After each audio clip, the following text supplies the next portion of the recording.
vocês? Eu sou a Juliane do Estação dos Livros e hoje eu vim aqui conversar um pouquinho com vocês sobre o capítulo 1059 de One Piece, intitulado O Sonho do Luffy. Bom, esse capítulo ele foi bem chocante, né? Tem um acontecimento nesse capítulo que deixa você realmente impactado, porque realmente você pensa que deu ruim, que vai dar merda. Será que a Akuma no Mi do Ace é realmente uma Akuma no Mi do azar para os seus portadores e principalmente para os irmãos do Luffy? Ou será que dessa vez vai dar certo? Ou será que dessa vez a gente não vai ter um irmão do Luffy ali perecendo, né? Porque pelo que a gente viu ali nesse capítulo, pode ser que ele tenha ido embora desse mundo, mas vamos ver o que vai acontecer nessa história.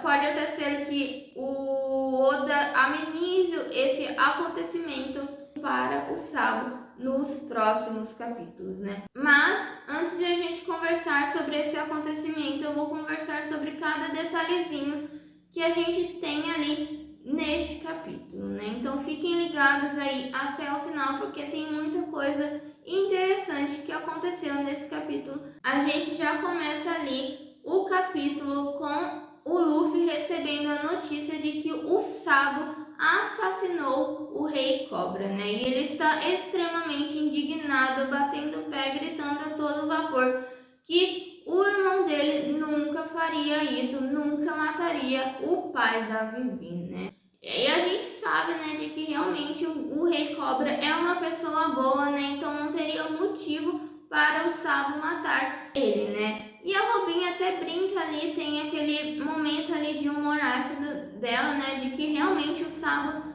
não faria isso porque os revolucionários são contra os nobres mundiais. E o Rei Cobra não era um nobre, né? Se bem que um rei, na verdade, é o mais nobre de todos, né? Mas nesse mundo de One Piece, o Rei Cobra não é realmente os maiores inimigos ali do exército revolucionário. A gente sabe que o maior deles, na verdade, é os Tenryubitos e é o governo mundial, né, em si, né, os 5 Goroseis, né. Além dessa notícia, os Chapéus de Palha também ficam sabendo que o exército revolucionário decretou guerra aos Tenryubitos e que também a Vivi está desaparecida. O Luffy ele vira ali dizendo que ele quer ir para Alabasta, ele quer ir encontrar a Vivi, dar uma ajuda ali, dar uma força nesse país, né? Mas o Zoro já sendo um pouquinho mais lógico do que o Luffy, tendo um pouquinho mais de razão ali e diz, né, que não seria uma boa ideia ir para Alabasta, até porque o rei já está morto e que a Vivi acabou sendo vista pela última vez ali em Marigeoise. E aí então Luffy ele vira ali dizendo que ele quer ir para Marigeoise. E aí então a gente vê que o Caribou ele está escondido em um barril ali no navio, né? Ao escutar, né, essa última palavra ali do Luffy, ele pensa que não seria nada bom se eles fossem para Marigeoise, né? E aí ele diz que ele precisa escutar mais, né? Chegar mais perto para escutar o que os Chapéus de Palha estão falando, né? Lembrando que provavelmente, né, o mais óbvio é que o Caribou é, na verdade, um espião ali do Barba Negra e que ele está reportando ali tudo que ele escuta, tanto do Luffy e de todas as outras informações que ele recebe, ele está escutando e repassando para Marshall de Tite. E aí, então o Zoro ele vira para o Luffy dizendo que Marigeoise é a sede do inimigo, né? E pergunta se o Luffy quer arrumar briga com o quartel-general da marinha, né? O Luffy ele vira dizendo que sim e ainda pergunta se o Zoro está com medo, né? O Zoro então diz que eles não iriam conseguir ajudar em nada a Vivi, o pessoal de Alabasta e o Sabo, e pede para o Luffy esfriar a cabeça. A gente vê ali que além do Luffy, o Sanji, o Chopper, a Nami e o Usopp estão preocupadíssimos com a Vivi e lamentando a morte do Rei Cobra. O Jimmy então comenta que o revério desse ano foi tumultuado, né? E o Frank pergunta se o Sabo era o irmãozão que eles conheceram ali em Dressrosa. Já o Brook, ele disse que ele não se lembra de Alabasta ter um governo ruim. Lembrando que ele é mais velho ali do que a maioria dos personagens, né? Então provavelmente ele até pode ter vivido em um momento em que Alabasta tinha um rei anterior ao Rei Cobra, né? Então esse bom governo, né, passou de geração em geração, né? E a gente sabe que a Vivi também seria uma boa rainha, né? Eu acho que assim, se a Vivi não está correndo perigo ou presa ali em Marigeoise, eu acho que é bem provável que a Vivi possa estar sob a proteção do Garp, né? Então eu acho que de todas as pessoas ali, o Garp pode ser a pessoa que esteja ali protegendo a Vivi. Lembrando que ele é aposentado, né? Então ele já não deve mais nada à Marinha. E talvez até mesmo a escolta que o Garp fez para o Rei dos Tritões pode ter sido a deixa ali para que ele tivesse levado a Vivi junto e deixado ela em segurança ali na Ilha dos Tritões, né? O Zoro então pede para que o Luffy, a Nami e o Chopper se acalmem, né? E o Zoro até lembra Luffy sobre algo que o capitão disse uma vez sobre o fato do Ace ter suas próprias aventuras. E que o Luffy confiava no irmão para seguir o seu próprio caminho até o momento em que ele realmente precisasse de ajuda. O Zoro ainda pergunta por que subestimar a Vivi, já que ela é uma mulher forte. E ainda diz que quando for o momento de agir, eles vão lutar contra quem for preciso.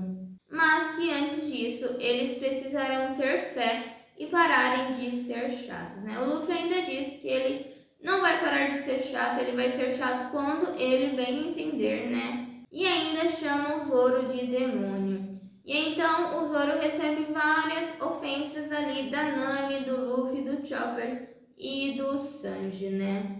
A Robin, ela está com o jornal em mãos e dizendo que muita coisa aconteceu no mundo enquanto eles estavam em Wano. E as coisas estavam acontecendo de formas muito rápidas, como a abolição do sistema dos Shichibukais, que levou esses piratas de volta aos mares, e a fundação da Cross Guard.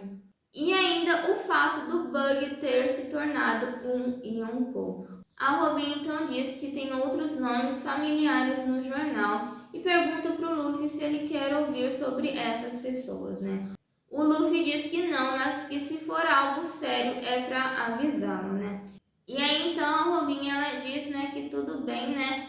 Ela fecha o jornal, né, e diz que o Luffy já teve notícias o suficientes, né? Então ela não conta que o Kobe foi capturado pelo Barba Negra, né? E que o Kobe está em apuros. Então, eu acho que notícias muito fortes e ruins sobre pessoas que o Luffy gosta demais seria um impacto muito grande para a cabeça do nosso querido Chapéu de Palha, né? Então, acho que a Robin, ela tá mandando as notícias ali de forma escalonada ali, de uma forma que ele possa sentir de uma forma mais amortecida, assim. O Luffy então volta a dizer que o Sabo não matou o pai da Vivi, né? E que ele cresceu em uma casa controladora e tudo que ele queria era ver todo mundo livre, né? O Luffy se lembra ali do momento em que os três irmãos, né, fazem os juramentos e contam os seus sonhos, né? E o Sabo, ele tinha o sonho de ver o mundo e contar tudo o que ele viu em um livro. E aí então o Luffy conta o seu sonho para os irmãos e no presente ele conta esse sonho pela primeira vez para os membros da tripulação dele, né? Todos ali que escutam esse sonho, até mesmo o Sunny, ficam perplexos, mas ao mesmo tempo eles ficam felizes e animados com o sonho do Luffy, né? Cada um ali tem uma reação diferente quanto à revelação do Luffy, né? Mas ainda assim passa a mesma vibe de surpresa e de alegria. O Usopp, já pessimista, roteirista diz que não tem como alguém fazer algo como isso, né? E o Luffy diz que ele acredita que quando ele se tornar o rei dos piratas, ele possa fazer esse sonho se tornar realidade. E aí o Usopp ainda diz que ele não sabe da onde o Luffy tira essas ideias. O Luffy então percebe que essa é a primeira vez que ele conta o seu sonho para os seus companheiros, né? E que antes deles, as únicas pessoas que ouviram esse sonho foi o Shanks, o Ace e o Sabo, né? E ele ainda diz que os dois irmãos riram dele, né? E que o Shanks tinha lágrimas nos olhos, né? E será que o Shanks viu através desse sonho ali do Luffy a possibilidade dele ser o jovem ali que ia mover essa nova geração? Talvez o fato do Shanks ter perdido o seu braço, além de ter apostado na nova geração, faça ainda mais de sentido, porque ele viu que o Luffy tem um sonho que é magnífico e que ele acredita que esse sonho vai se tornar realidade. Por fim, o Luffy diz que esse é o seu sonho final. Mas ainda assim, por mais que ele tenha contado para os seus companheiros, né, o sonho final dele, a gente ainda não sabe o que é esse sonho, né? E que provavelmente One Piece não vai acabar logo depois que o Luffy se tornar o rei dos piratas. Então provavelmente a gente vai ver ele conquistando esse título e alguns outros capítulos, vários outros capítulos, até que ele consiga de fato realizar esse sonho. Além do que eu falei, né, a gente se pergunta por que é que o Shanks ficou emotivo. Será que era a mesma razão que fez com que ele chorasse depois que Gold Roger voltasse de Laugh Tale? E será que esses dois fatos estão conectados? Lembrando, né, que o Roger disse a mesma coisa que o Luffy para o Oden e que provavelmente o Shanks acabou ouvindo esse sonho, provavelmente o Shanks acabou descobrindo esse sonho, ou o próprio Roger contou, né, para o garoto. E quando o Roger foi para Laugh Tale, né, ele viu que ele não conseguiria realizar esse sonho, né, que outra pessoa seria capaz disso, né. Quando ele voltou, né, de Laugh Tale, né, o Shanks teve ali a certeza de que o Roger não iria conseguir realizar esse sonho, né? Então, talvez seja por isso que o próprio Shanks tenha chorado quando o Roger voltou ali de Laugh Tale. Os Nakamas de Luffy caem na real ali quanto a esse sonho do Luffy, né? E eles ficam totalmente animados e felizes, extasiados ali. E o Jinbe dá uma risada ali dizendo que com certeza ele escolheu um capitão problemático, né? Lembrando que no capítulo anterior o Ben Beckman afirma que o Shanks também é um capitão problemático, né? Então, o Frank então diz, né, que eles precisam encontrar o último Hold Poneglyph para encontrar o One Piece, né, para que o Luffy se torne o rei dos piratas, né? E para que o garoto consiga realizar o seu último sonho, né? E detalhe dessa cena ali que a gente vê ali de cantinho o barril do Caribou. Então, com certeza o Caribou escutou esse sonho e provavelmente o Luffy não sabe disso, né? Provavelmente sem querer acabou escapando ali, né? O Luffy tá contando ali para as pessoas que ele confia, mas acabou que o Caribou escutou esse sonho, né? E a pergunta que fica é: será que o Caribou ele vai compartilhar esse sonho, contar esse sonho do Luffy para a pessoa de quem ele segue ordens, ou seja, para o Barba Negra? Ou será que ao ouvir esse sonho do Luffy, ele tenha mudado um pouquinho de ideia e talvez não queira trair, talvez não queira realmente se voltar contra o Chapéu de Palha, né? E aí eu até pergunto, né, será que outros personagens, né, qual seria a reação de alguns grandes personagens aí do mundo de One Piece ao ouvir esse sonho do Luffy, né? Eu tenho pra mim, né, de que no futuro um dos personagens que talvez lute ao lado do Luffy, não sei o que vai acontecer, talvez a gente veja o Flash flashback desse personagem, a gente se emotive um pouco com esse personagem, mas eu tenho a impressão de que um personagem que a gente vai mudar de opinião vai ser o Akainu, e que em algum momento o Almirante vai lutar ao lado ali do Luffy, né? Então será que o Akainu possa ser outra pessoa que curta ali, que ache legal o sonho do Luffy? Não sei, mas assim, tipo, é uma ideia muito viajada minha. Eu ainda acho que em algum momento o Akainu ele vai ser contagiado, ele vai cair ali no charme ali do Luffy e vai acabar mudando ali de lado e vai acabar ajudando o Chapéu de Palha de alguma forma, mesmo que ele seja a pessoa que tenha matado o Ace, né? E aí então a Robin diz, né, que faz um bom tempo que o último rolo de Poneglyph foi visto, né, e que eles não têm nenhuma pista de onde encontrá-lo, né. Eu acho que de alguma forma esse rolo de Poneglyph está com o Shanks, né, ou pelo menos ele tem alguma informação, né, porque pelo que ele conversou ali com o Ben Beckman, eles estão indo direto ali buscar o One Piece, sabe? Eu sinto que o Shanks já tem todas as informações ali coletadas, ele já sabe de alguma forma o caminho ali para encontrar o One Piece. E aí então a gente muda, né, de cenário e a gente vai lá pro Novo Mundo, pro quartel-general da Marinha, e a gente vê ali que a Marinha ela interceptou uma transmissão entre o Imperador das Chamas, o Sabo, e o reino de Kamabaka. Eles então descobrem que o Sabo está no reino de Lulusia. Os Goroseis ele recebe essa informação e dizem que esse é um dos países da recente Revolução das 8 Nações e que esse seria um esconderijo perfeito para o Sabo. Vemos ali um painel ali com Insama, né? Eles ainda chamam o Sabo de azarado e que isso só pode ser coisa do destino. Direcionado aos revolucionários, o Sabo ele pede desculpas, pois ele sabe que causou muitos problemas para eles e diz a Dragon que não matou o Rei Cobra. A gente vê ali que o Dragon ele está extremamente preocupado com um semblante mais sombrio ali. E aí então o Sabo diz, né, que enquanto ele estava em Marigeoise, né, ele viu algo inacreditável na sala do trono vazio, no castelo de Pangeia. E ele continua dizendo, né, que o trono que deveria permanecer vazio para sempre, porque não há rei do mundo, na verdade.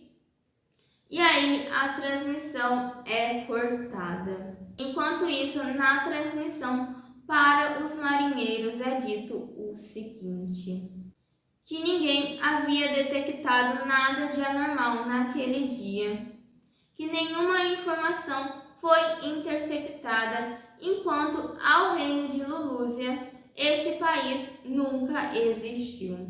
E aí é nesse momento que a gente vê o reino de Lulusia sendo totalmente destruído por um jato enorme ali vindo do céu. E aí, né, com essa cena, com essa destruição do reino de Lulusia, né, algumas coisas precisam ser ponderadas, né? Primeiro a gente se pergunta, será que o Sabo realmente morreu?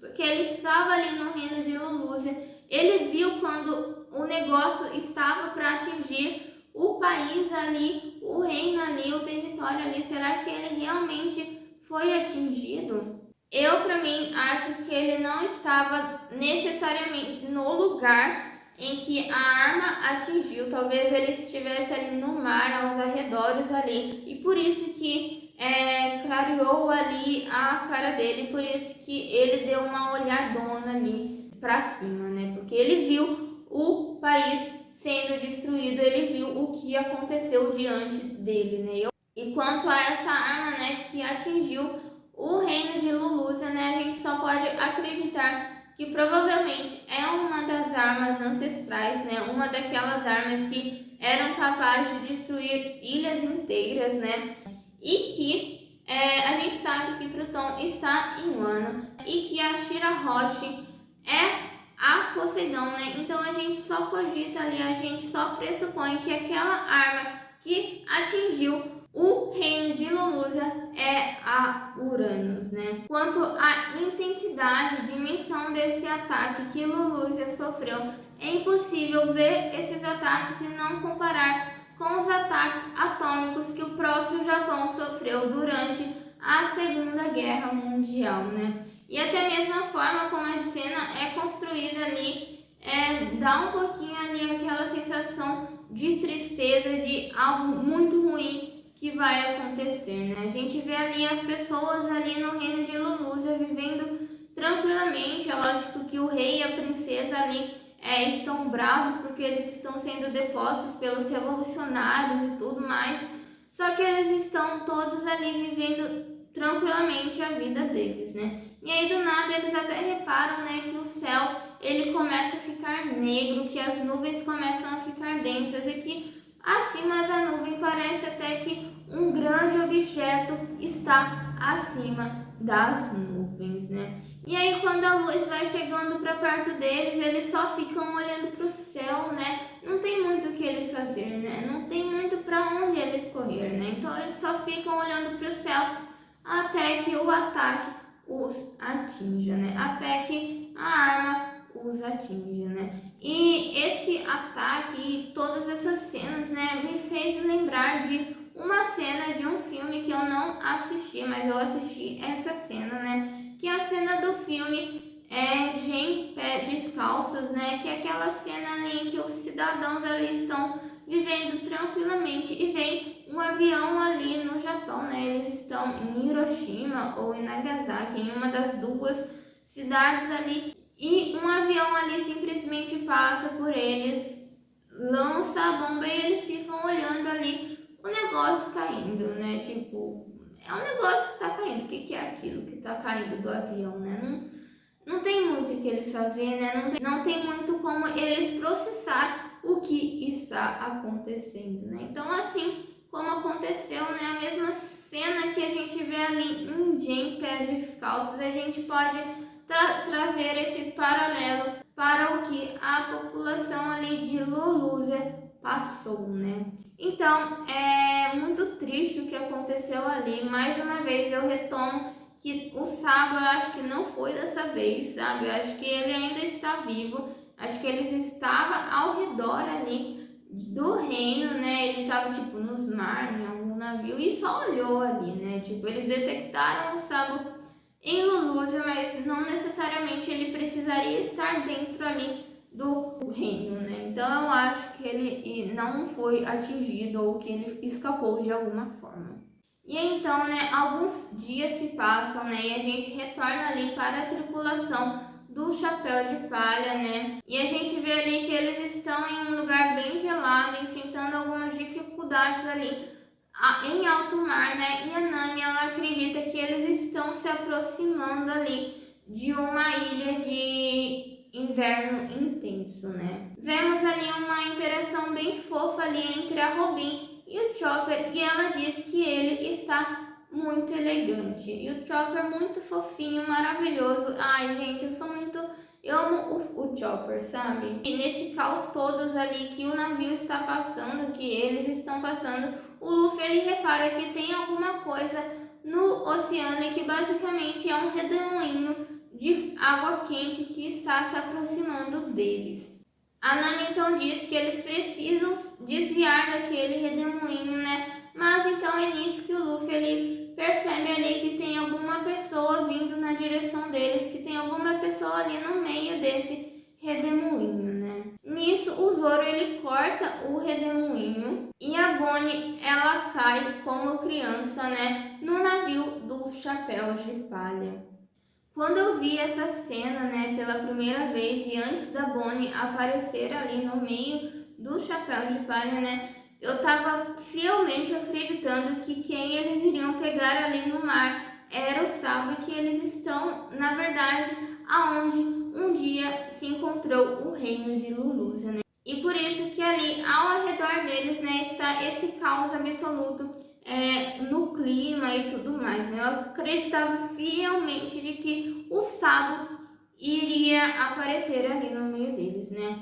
E aí então a Bonnie apareceu, né? E ao mesmo tempo eu fiquei triste e feliz, né? Feliz porque finalmente a gente vai ver alguma coisa dessa supernova, né? Que eu acho super interessante, que precisa ter ali um pouco de foco. E também eu fiquei triste porque não é o Sabo, né? Eu preferia que fosse o Sabo, porque assim a gente já teria certeza de que ele estava vivo. Mas é lógico que o Oda não ia entregar isso logo no mesmo capítulo, né? Então vamos ver o que vai acontecer nos próximos capítulos. Vamos ver como que vai se desenrolar essa história. Será que o Sabo realmente não tem sorte? Será que é o poder de azar dessa fruta, da Mera no Mi? Será que o Luffy ele descobriu que o irmão dele está vivo para perdê-lo novamente? Eu acho que não. Eu acho que o Sabo não morreu. De qualquer forma, eu acho que até mesmo que se ele tivesse morrido, o Luffy teria sentido alguma coisa, né? Então,